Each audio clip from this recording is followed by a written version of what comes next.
Sí, la parte de la verbalización es algo que yo digo que no es parte de mi naturaleza, porque mi naturaleza es la expresión a través de imágenes, pero también mi trabajo me empezó a exigir que fuera también a través de palabra, ¿no?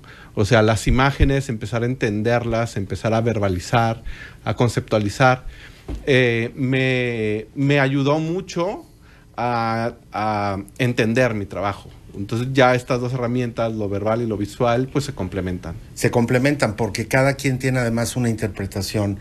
Las personas que te siguen, que conocemos tu obra, que hemos estado en tus exposiciones, tenemos una interpretación, pero es inherente a veces el arte, lo que está expuesto a un texto, van acompañados. Yo creo que es un complemento muy importante para entender a veces lo que quiso transmitirnos. Cada quien sentimos de diferente manera lo que estamos viendo a través de los ojos. El arte es puramente sensorial también, pero el que esté acompañado de textos a veces le da pues una aquí y una ahora muy especial, ¿no? Sí, y aparte, por ejemplo, a mí me gusta mucho en las inauguraciones o en los recorridos que doy de las exposiciones, tener ese diálogo con la gente, ¿no? Porque yo siempre lo digo que pues yo no tengo una completa certeza de todo lo que un cuadro o lo que yo hago, cuáles son los significados que pueda tener. Es tan amplio como cada persona que lo ve. Entonces, al yo poder tener la oportunidad de que la gente directamente me diga, oye, pues a lo mejor tú quisiste decir esto, pero yo veo esta otra cosa. Y me ha sucedido muchísimo que eso enriquece mi trabajo, porque como trabajo mucho de manera inconsciente en mi trabajo, muchas de las cosas que hago yo no sé bien por qué las hice, ¿no? Entonces, ya cuando con el tiempo empiezo a ver las imágenes, me empiezan a caer veintes, ¿no? O cuando alguien viene y me dice, oye, yo sentí esto, yo digo, sí es cierto, yo también estaba pasando por algo parecido.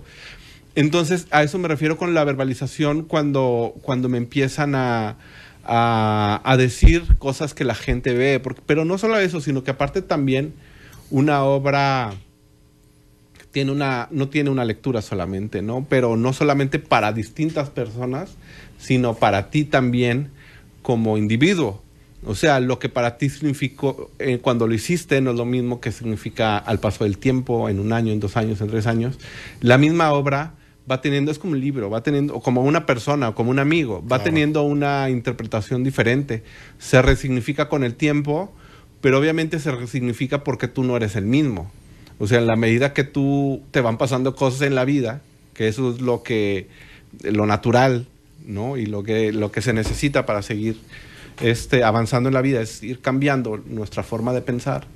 Pues obviamente al cambiar nuestra manera de pensar, bueno, también cambiamos nuestra manera de percibir, ¿no? Entonces una misma obra, es más, una canción, ¿no? Que a nosotros nos gusta, en el paso del tiempo a veces nos gusta por razones diferentes, ¿no? Sí, por supuesto. A veces cuando eres joven te gustaba, pero por lo que te hace sentir.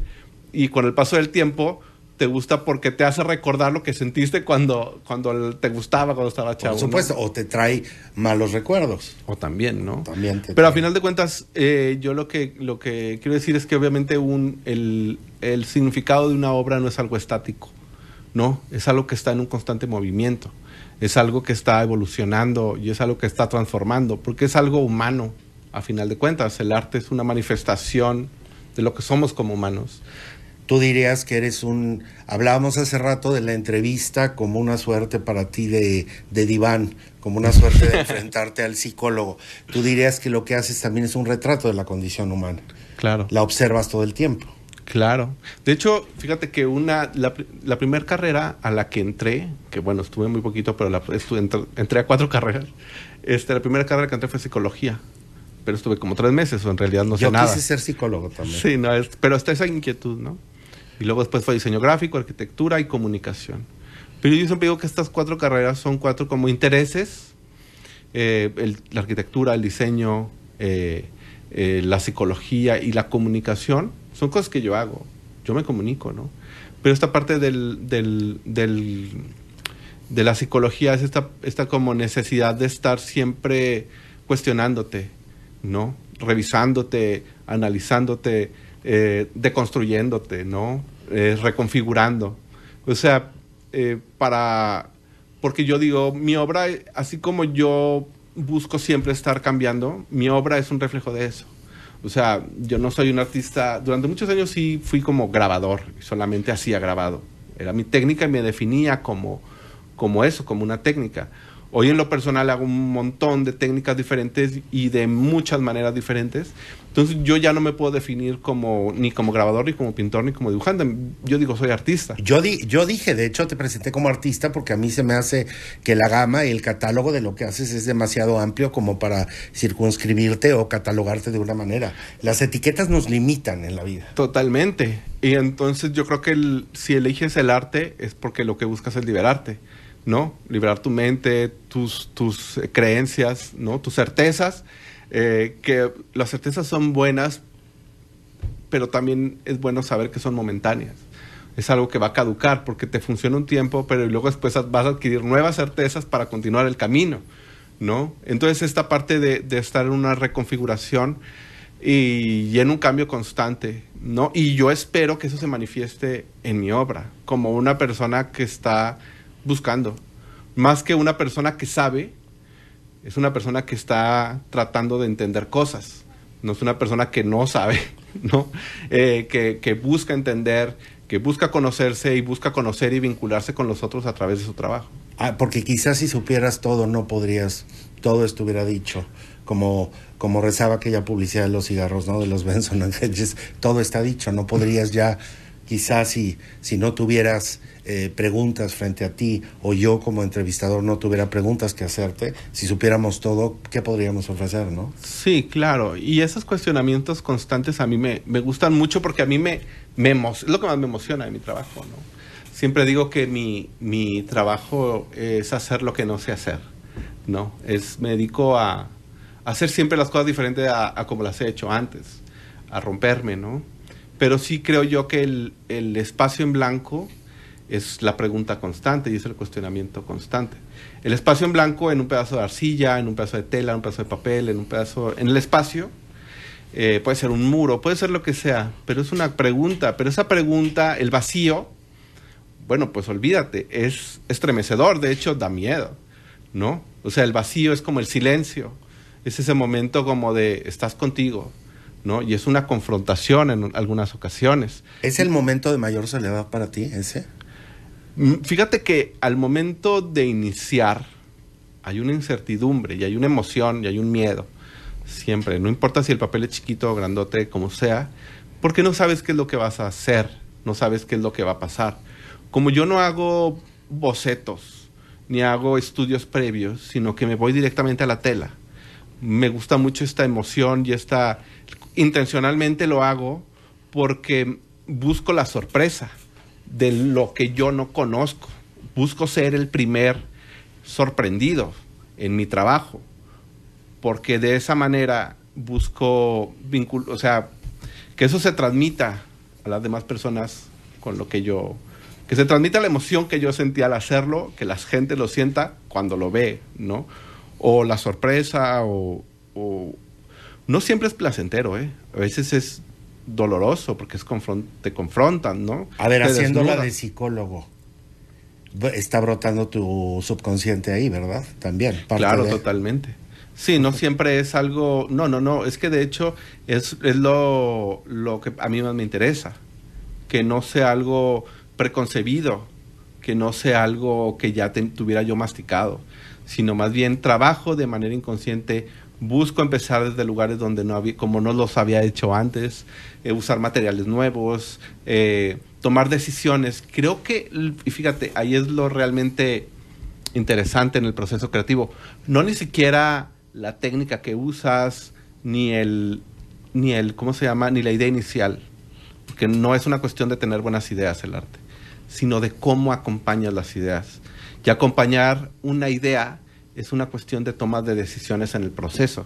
Entonces, cuando tú empiezas, yo siempre empiezo con ideas realmente muy sencillas, pero cuando empiezo a caminar y empiezo a tomar decisiones y empiezo a cambiar la idea inicial y empiezo a adaptarme y empiezo a atreverme a algo nuevo y busco y me arriesgo a inclusive echar a perder y a frustrarme y a enojarme y a irme a dormir con el cuadro pensándolo y no saber qué hacer con el cuadro y regresar al día siguiente y continuar el análisis y continuar la búsqueda de la solución, ¿no? Ese proceso lleva decisiones y lo que te convierte, a mi juicio, en un artista diferente son las decisiones que tomas en el proceso, ¿no? ¿Qué fue lo que decidiste? Porque hay 1000 opciones por hacer, millones de opciones por hacer, pero ¿cuáles fueron las que decidiste hacer? Eso es lo que te convierte en un artista particular, porque son decisiones que solamente tú puedes hacer.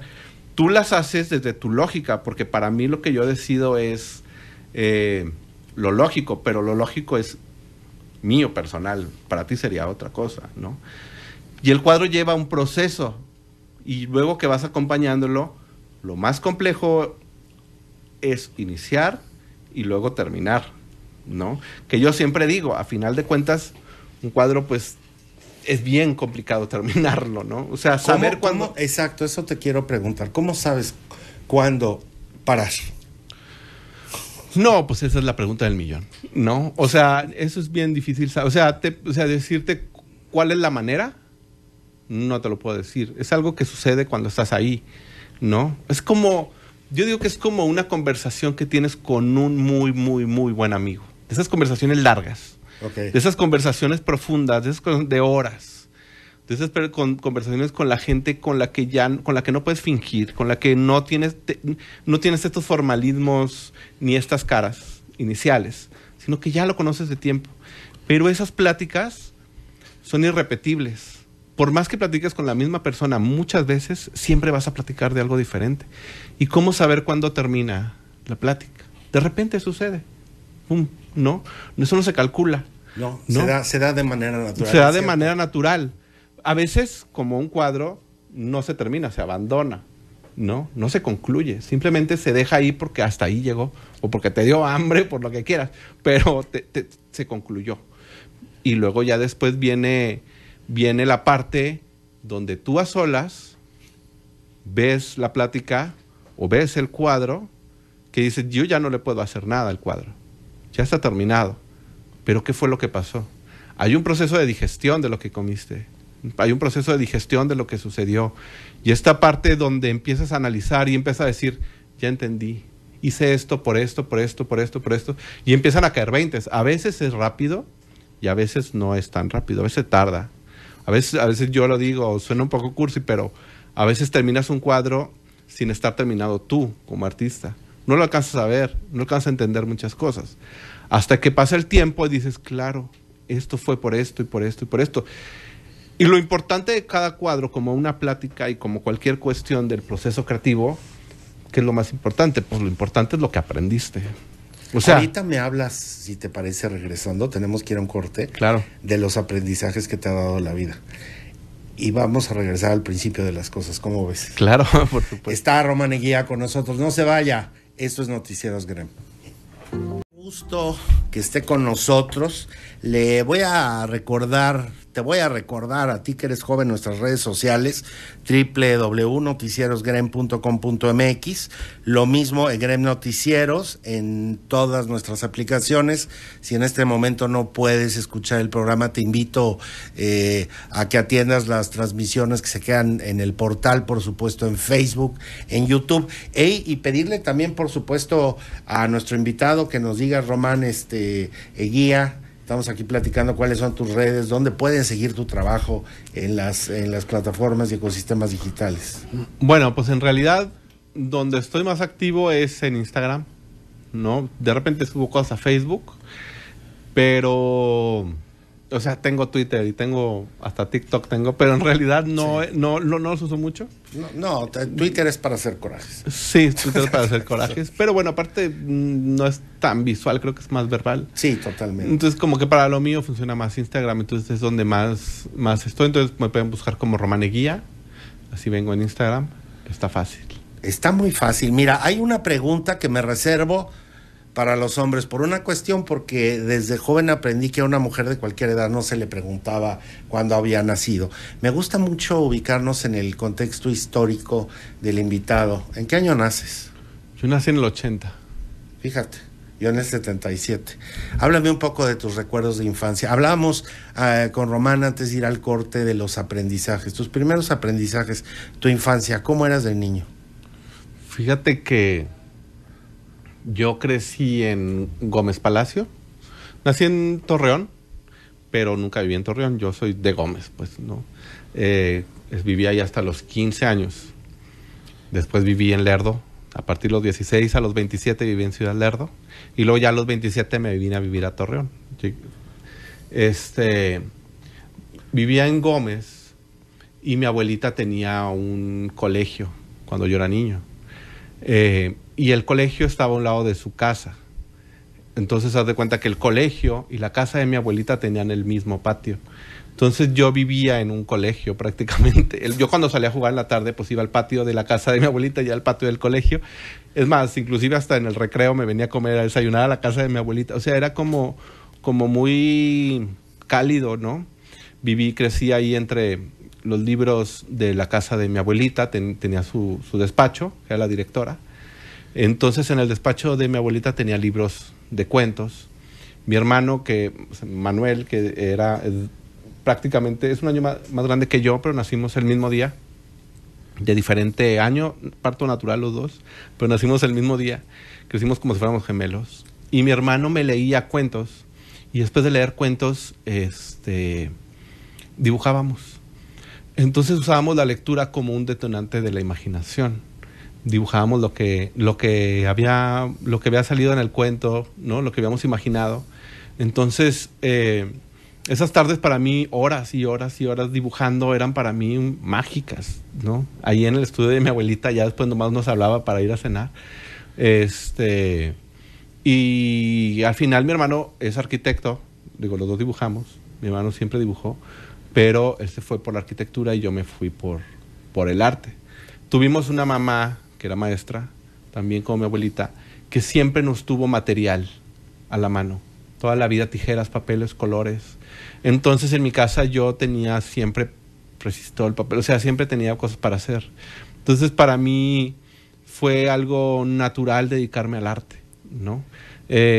Solo que pasaba un problema. Desarrollé mucho como esta parte, pero en todas las demás partes académicas en la escuela me iba muy mal.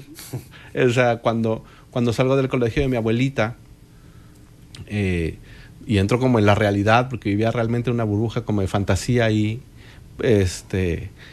entro a una escuela grande y de repente, pum, primer mes reprobé todas las materias, yo creo, todas. O sea, ni educación física. Eso fue un golpe de realidad tremendo, decir, oye, pues, ¿dónde está mi abuelita, no?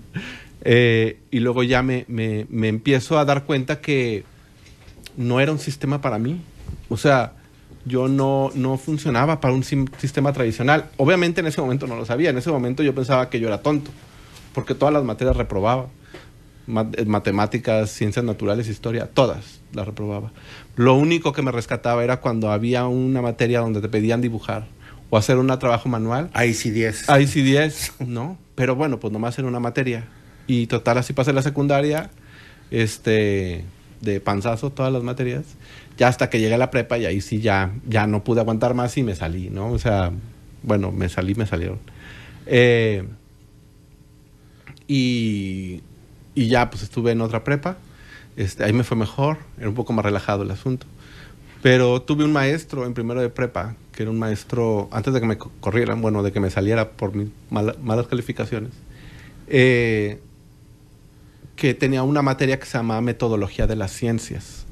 Él era psicólogo, y entre todo la educación tradicional, él era diferente, porque en su materia no se trataba de aprender, sino de entender, que es muy diferente. Eso es más parecido a la vida. A nadie le sirve aprenderse algo de memoria, pero entender, eso es muy diferente. Entonces, en esa materia, donde eran como acertijos, crucigramas, dilemas, cosas así, de yo sacar 6 y 5, empecé a sacar 9 y 10, y los de los 10 empezaron a sacar 7, ¿no? Yo dije, caray, pues resulta que en realidad no es que yo sea tonto, es que yo pienso diferente a los demás. Bueno, lo único malo fue que nomás era una materia y pues no sirvió mucho ahí. Sí, para el promedio general. Me salí, pero ahí aprendí muchas cosas que me ayudan a mí para mi trabajo.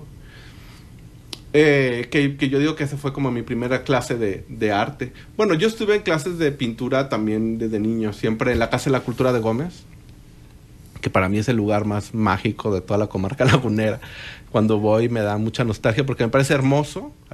La arquitectura de ahí es preciosa. Tiene una piedra volcánica negra en el patio. O sea, increíble teatro. Ahí tiene todo. Ya yo estudié pintura muchos años, ¿no? Estudiaba ahí dibujo.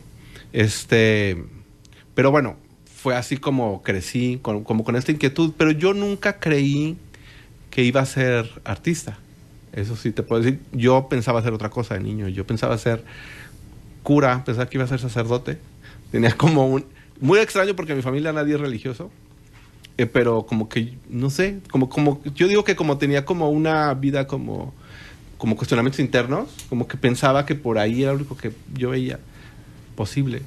Y luego después dentista. Muy raro, pero luego ya después me cayó el 20 que pues sí, un dentista tiene esta parte de la motricidad fina. Y pues sí, y un poco, no sé, un poco sádicos. No sé. Pero ya cuando yo dije, yo ni sabía que existían los artistas cuando era niño. O sea, como de que alguien podía vivir del arte. Yo no conocía a ningún artista. Cuando salgo, ya cuando estoy como unos 16, 17 años fue cuando dije, pues estaría padre dedicarme al arte. ¿No? En una familia donde pues no, nadie era artista, pues también no hubo realmente, sí hubo como un poco, me dijeron que no, pero tampoco me lo negaron, nunca me lo prohibieron. Me apoyaron, pero digamos que la manera en la que me apoyaron mis papás fue dejándome libre, pero no me apoyaron económicamente ni de ningún, fue como pues tú lo quieres hacer, pues hazlo, ¿no? Entonces sí fue como mucho desde un principio con mis propios medios y yo generando mis propios recursos. Entonces, desde muy chico siempre tuve que ver la manera de generar, de vender para poder seguir haciéndolo, ¿no? Porque si no, no iba a seguir, ¿no? Porque yo sí necesitaba vender un grabadito para poder comprar papel, porque pues yo no tenía pues apoyo más que lo que yo pudiera generar, ¿no? Entonces siempre estuve buscando la manera de que mi trabajo fuera algo que se cerrara el círculo, ¿no? De venderlo, producir, vender, o sea, promocionar, vender, producir, ¿no? Creciendo, aprendiendo, o sea, pagando mis talleres y todo este asunto. No, y además, me imagino, cuéntame tu primera vinculación. Hablas, Román, de que, bueno, en tu casa, obviamente, un entorno de mucha lectura, de los primeros esbozos, dibujos que tu hermano y tú hacían a partir de obras, de cuentos, de lo que tenían en casa. Pero ¿cómo te vas vinculando con la comunidad artística? Hay una etapa muy importante en tu carrera que es con el chanate. Fíjate que eso es algo bien padre, porque yo cuando yo siempre estuve en clases de pintura, estaba en clases de acuarela y con Marcela López y así, en el anexo del teatro. Y haz de cuenta que yo estaba ahí tenía un tallercito a un lado del anexo, chiquitito, tomaba acuarela yo. Y haz de cuenta que de repente entro al patio de atrás y había una maquinita chiquita como para hacer tortillas. Yo le dije a la maestra, ¿y eso qué es? Yo tendría como unos 19 años. Le dije, ¿eso qué es? Me dijo, no, pues una prensa para hacer grabado. Y le dije, pues yo quiero aprender. Y ya mientras las demás señoras, porque eran pero señoras, hacían sus acuarelas, yo me puse a hacer grabado, mis primeros linóleos. Y ya cuando tenía yo como 21 años, anunciaron que iba a llegar, iban a ver un taller de grabado. Que era el chanate, lo que fue el chanate. Y le dije a la maestra, le dije, oye, pues era padre, ¿cómo ves para entrar? Me dijo, sí, entra. Y entré al primer taller del chanate que dio Miguel Canseco. Eso fue hace 20 años, 21 años. En estos meses está cumpliendo 21 años de eso. Yo tenía 21, ahorita tengo 42. Entré y para mí fue mágico.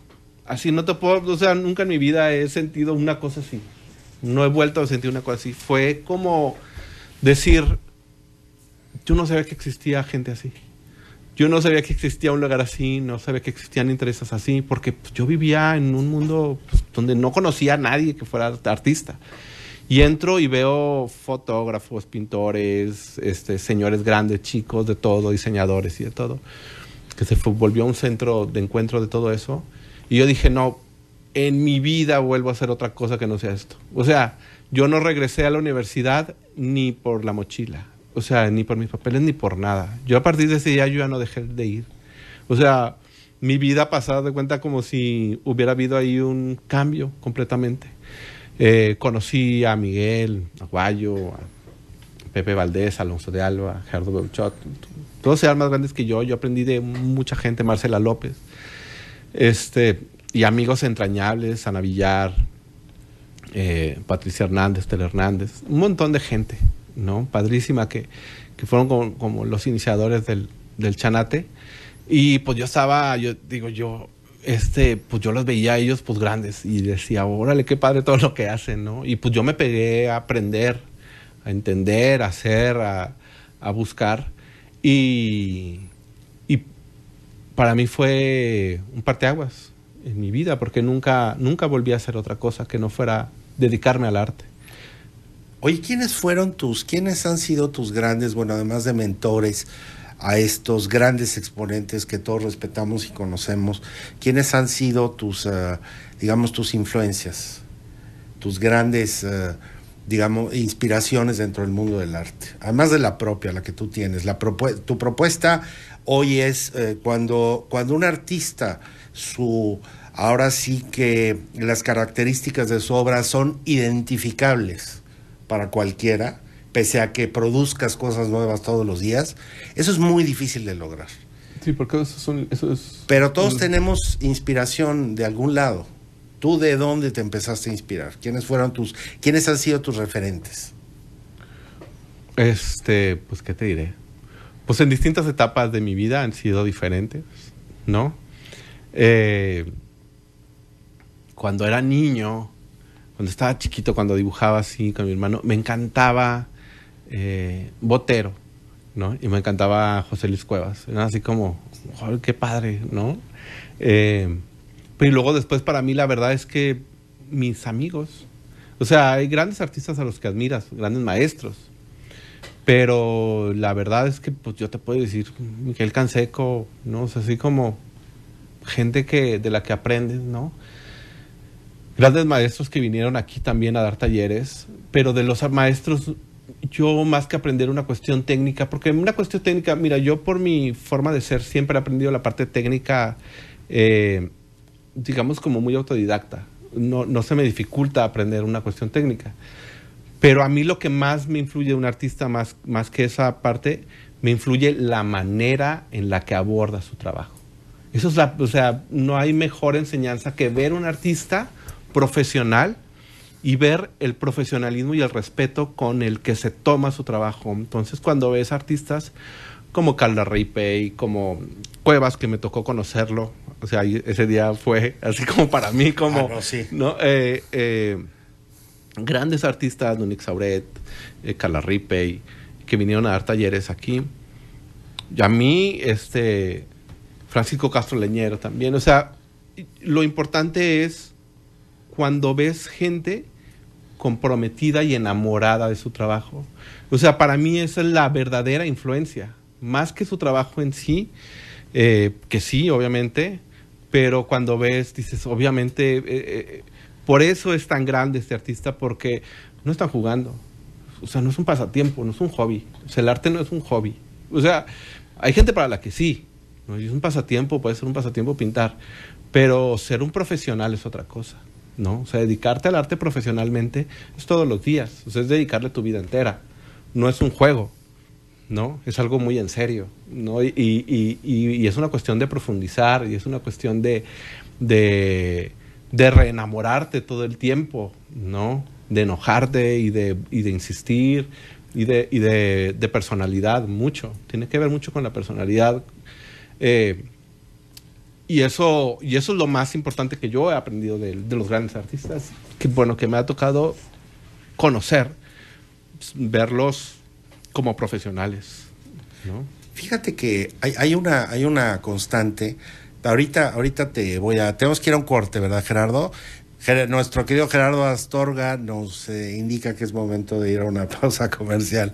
Pero regresando, vamos a preguntarle más a nuestro invitado sobre la creación artística en tiempos pandémicos. Ya volvemos. Inmenso placer tener al gran y reconocido Román Eguía. Román, es que adentrarnos en tu currículum, 20 o 20 y tantos años de práctica, bueno, desde niño, pero es impresionante. O sea, en el portal, por ejemplo, hoy en la mañana veía yo alguna de tus exposiciones en el Museo Arocena, el portal, las becas que has recibido, becario del FONCA, el Premio Nacional de Grabado José Guadalupe Posada, la Bienal, Premio de Adquisición Bienal Arte Nueva. O sea, es una cantidad en tan corto. ¿No se te ha ido rápido el tiempo?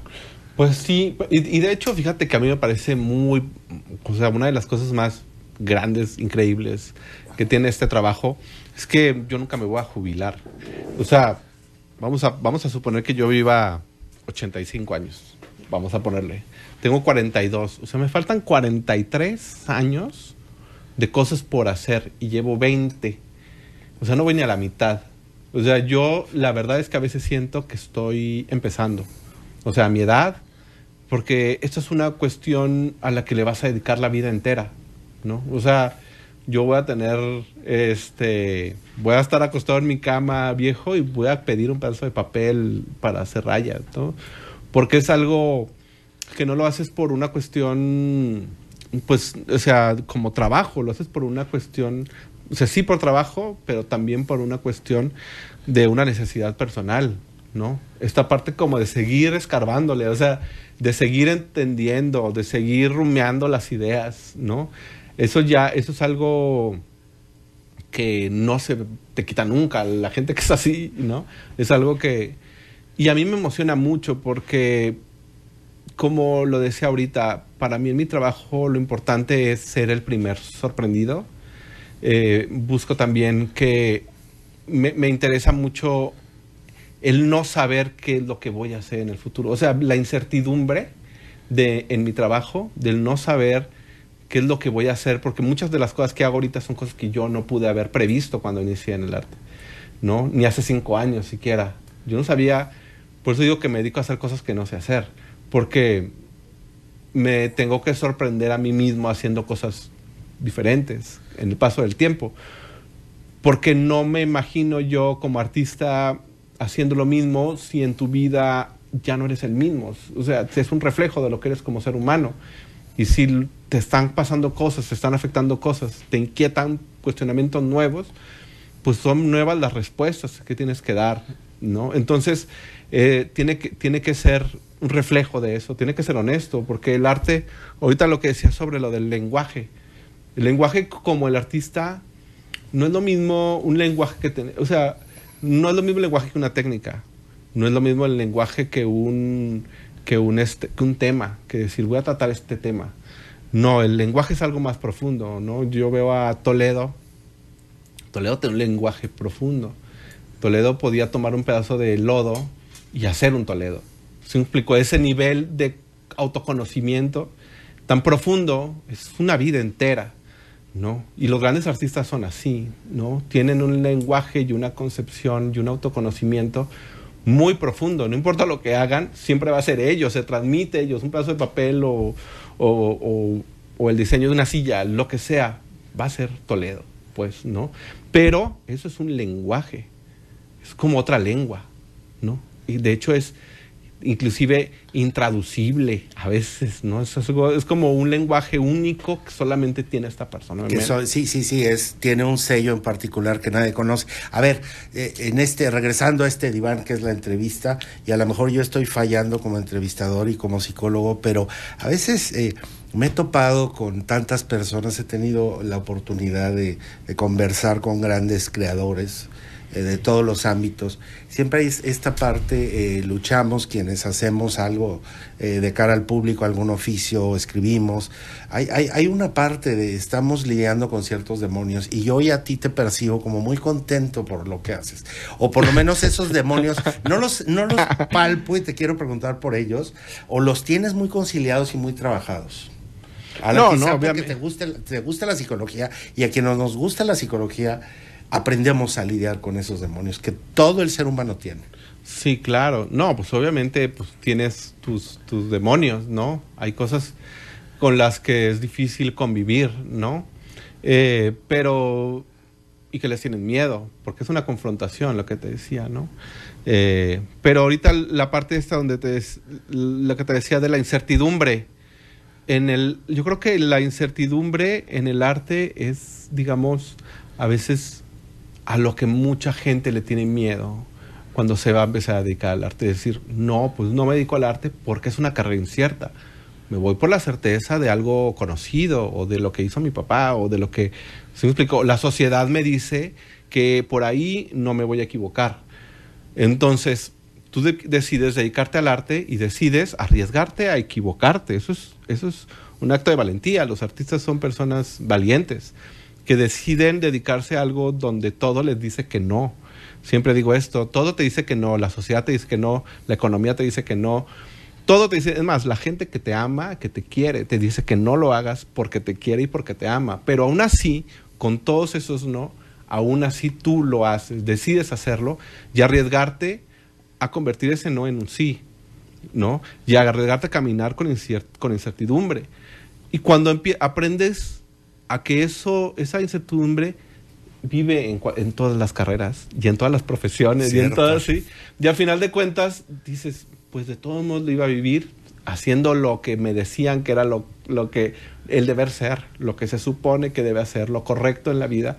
Y digo, no, yo quiero hacer de mi vida lo que yo quiero, ¿no? Como yo quiero. Y para eso necesito trabajar, necesito ser disciplinado, yo no soy así, yo en mi naturaleza no soy tan ordenado y tan disciplinado. Me tuve que hacer porque era lo que mi trabajo requería de mí, ¿no? Ser una persona que todos los días en la mañana se despierta temprano, se va a trabajar, ser rutinario, metódico, toda esa parte de estructura para que pueda suceder la parte creativa, ¿no? O sea, son como si fueran dos personas diferentes. A veces lo siento. Está esta persona, digamos, como disciplinada, estructurada, que manda correos, hace pedidos, tal, como funcional. Y luego está esta persona que tiene que cuida y que riega la plantita para que pueda esta otra personalidad estar esas 6 horas al día en su taller, en silencio, trabajando, produciendo, imaginando. ¿Sí me explicó? Son como los dos hemisferios, como el lado izquierdo y el lado derecho. ¿Y cómo los vas conciliando? ¿Y cómo concilias? Pero la verdad es que siempre digo, porque mi trabajo de repente como que está en un punto medio entre estos dos hemisferios, porque tengo mi parte como abstracta, que es como la parte femenina, como intuitiva, como creativa, y tengo mi parte figurativa, realista, como masculina, estructurada, y tengo las dos. En algún momento pensaba yo en decidirme por alguna de las dos, porque decía, ¿cómo puedo hacer esto y puedo hacer esto también? Pero ya después dije, pero es que ambas partes viven en mí. En mí vive la parte femenina, yo soy un hombre en contacto con su feminidad, pero también soy un hombre con características masculinas, ¿no? Entonces, ¿por qué tengo que decidir por algo si en realidad ambas energías, fuerzas, cualidades viven dentro de mí, ¿no? Con sus lados positivos y negativos. Entonces, lo que hago es que salgan de manera natural, y si un día yo quiero dibujar de la manera más realista que se pueda, lo voy a hacer, y si el día siguiente quiero aventar un pedazo de un pincel al piso, lo voy a hacer. ¿Por qué no lo voy a hacer? ¿Por qué me voy a limitar yo solo? Si yo decidí dedicarme al arte para ser libre, ¿no? Entonces no me voy a limitar. Y parte de la libertad es ser disciplinado. Aunque parezca contrario, la disciplina te da libertad. Por supuesto. Yo alguna vez le pregunté, hablaba con don Armando Fuentes Aguirre, con Catón, y me dijo, a ver, la inspiración divina no existe. Implica levantarme a tal hora en la mañana y empezar a escribir, punto, y por ahí va. Claro. Porque es el terror, así como tú tienes el lienzo en blanco, el escritor tiene la página en blanco, que es el coco de cualquier creador, justamente. Ahora, te quiero preguntar justamente de intangibles y de lo que le pasó a distintos creadores, y preguntándote, Román Eguía, ¿qué te pasó a ti? Durante la pandemia, un gran amigo que es un gran tenor, joven, le pregunté, después de 3 meses encerrado en su casa por pandemia, lo insté a salir. y nos acabamos tomando un tequila y platicando, y me dijo, me siento, no estando en el escenario, no pudiendo ensayar una área de una ópera, me siento como un gorrión al que le cortaron las alas. Una escritora que estuvo aquí hace poco me dijo, para mí la pandemia fue el mejor regalo, sí, porque me permitió sentarme y terminar mi libro. Uh-huh. ¿A ti cómo te fue en la pandemia? A mí me fue muy bien, porque pues la verdad es que a mí me gusta estar en mi taller, ¿no? Pues, y ya de cuenta que fue obligado estar ahí horas y horas y horas. Producí muchísimo. Ahora, sí tuve un momento de crisis, pero yo no me di cuenta, ¿no? Con la pandemia. Y fue que estuve refugiándome en mi taller. Y cuando yo decía, bueno, pues es que estoy aprovechando el tiempo. Y de repente, pum. Y de repente, un montón de obra por todos lados.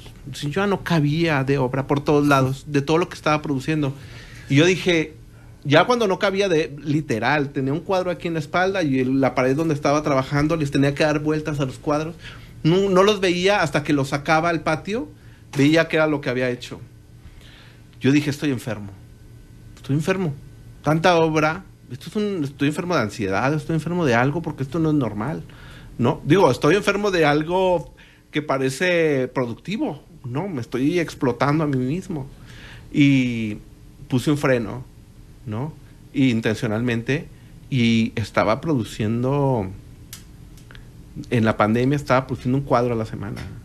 O sea, muchísimo. Estaba produciendo un cuadro a la semana, estaba produciendo un montón, y luego de repente dije, voy a poner un freno, no puede ser esto así, voy a tratar intencionalmente, y empecé a tener otras actividades, y empecé a hacer otro, y me sirvió muchísimo para esclarecer muchas cosas, porque a veces no solamente es hacer por hacer, no es solamente hacer y hacer y hacer, es masticar, entender, digerir, ¿no? Saber para dónde, cuál es el rumbo de las cosas, tener pausas. El silencio es tan importante como el ruido, ¿no? Entonces, fundamental.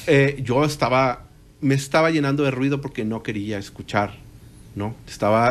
Me estaba con una obra y la otra, pero en realidad me estaba queriendo callar cosas, ¿no? Me estaba ocultando de cosas. Entonces, pues esa pausa me sirvió para decir, ok, ¿no? Mi vida tiene que tomar este rumbo, ¿no? Tengo que aprender estas cosas, tengo que tomar estos descansos. Y ahorita ya lo hago, ya estoy un poquito, porque la verdad es que no se me quita. Porque yo sí sé que soy adicto a mi trabajo, pues, ¿no? Lo hago de repente puedo hacerlo muy compulsivamente, y luego de repente yo solo tengo que ponerme estos frenos, ¿no? Para no hacerlo. A ver, háblame cuando no estás en el trabajo, bueno, háblame de tus grandes amores, de tus grandes placeres, de tus grandes aficiones, más allá del arte, más allá de tu oficio. Te voy a quedar muy mal, porque no tengo. O sea, no veo mucho de la televisión, no veo mucho series, o sea, sí veo, pero he visto muy pocas series. Veo poco películas, no escucho mucha música. En realidad, te soy sincero, no leo mucho. O sea, en realidad, si me dices qué es lo que a ti te gusta, a mí me gusta mi trabajo. O sea, es mi hobby, y es mi pasión, y es mi trabajo, y es mi todo. O sea, cuando no estoy haciendo eso, estoy haciendo eso, pero en la cabeza. ¿Sí me explico? O sea, si voy al cine, me pongo a pensar. Si estoy platicando con alguien, como que agarro ideas para lo que voy a usar en mi trabajo. O sea, todo lo uso para mi trabajo. Y en mi trabajo entiendo cosas para mi vida, pues, ¿no? Pero no soy una persona que tenga hobbies o pasatiempos o cosas así. No, de la verdad que te quedo mal. Me gusta cocinar, lo disfruto mucho, aunque no soy un gran cocinero, cocino cosas caseras, o sea, cocino para mi familia, cosas normales, ya te dirán ellos si se cocino bien o no, pero, o sea, yo le cocino a la gente que quiero. Me gusta pensar que, el otro día lo trabajaba en terapia, me gusta dar placer. Eso nunca lo había dicho en una entrevista, pero sí, o sea, cuando lo pienso y digo, claro, me gusta cocinarle a la gente que quiero. Es un acto de amor. Es un acto de amor. Que cocinan a los demás, es un acto de amor. Es un acto de amor que nutre el cuerpo y nutre el corazón. ¿no? Y se disfruta, ¿no? Y en mi trabajo también, esta parte de lo que hago también, o sea, hay unas cosas que la gente las disfruta, ¿no? Entonces, me gusta, es como, yo no veo mucha diferencia entre cocinarle a alguien y a veces entre pintar, ¿no? Son cuestiones de procesos, ¿no? ¿Cómo lo acompañas? Pero sí, por ejemplo, como cocinar un caldo de pollo, les digo que siempre cuando hago un caldo de pollo siempre lo hago diferente. A veces el pollo, lo cocino no sé, lento, a veces un poco más rápido, a veces le pongo ciertas verduras, a veces otras, a veces, o sea, si me preguntaran cuál es la receta para hacer el caldo de pollo, no sabría decirlo porque hasta que lo estoy haciendo sé cómo hago el caldo de pollo. No sé si me explico. Y es igual con el arte, cuando me preguntan, oye, ¿cómo haces esto? Es que ya hasta que lo estoy haciendo sé. Es que es raro lo que estoy diciendo, pero es la verdad, o sea, no es algo de conocimiento, de saber cómo se hacen las cosas, sino de que en el momento te adaptas. Y la cocina tiene mucho eso, de que te adaptas al proceso y al momento. Y es un poco como hacer el amor, ¿no? O sea, que te digan, ¿cuál es ¿cómo se hace? Pues lo sabes cuando lo haces, pues, ¿no? O sea, te adaptas. Se puede hacer de mil maneras. De mil. Oye, o más. ¿Para qué hablar? Bueno, era necesario hablar un poco de lo mundano para entender lo tangible, para admirar lo que es Ramón Eguía, tu trabajo. Y como te comentaba al principio, este espacio se va como agua. ¿Ya se acabó? ¿Ya? Ok. Para todo mi pesar, te agradecemos muchísimo. No, hombre, muchas gracias a ti por invitarme, ¿no? De veras. Y estoy abierto a la que sí. Esta es tu casa porque nos falta tiempo para discutir muchas cosas. Claro. Esto que ha sido una gran plática y un encuentro con el diván. Fíjate, nunca había visto eso a la entrevista como una confrontación psicológica. Confrontación es una palabra fuerte. Sí, pues una ahondar en tu... Claro.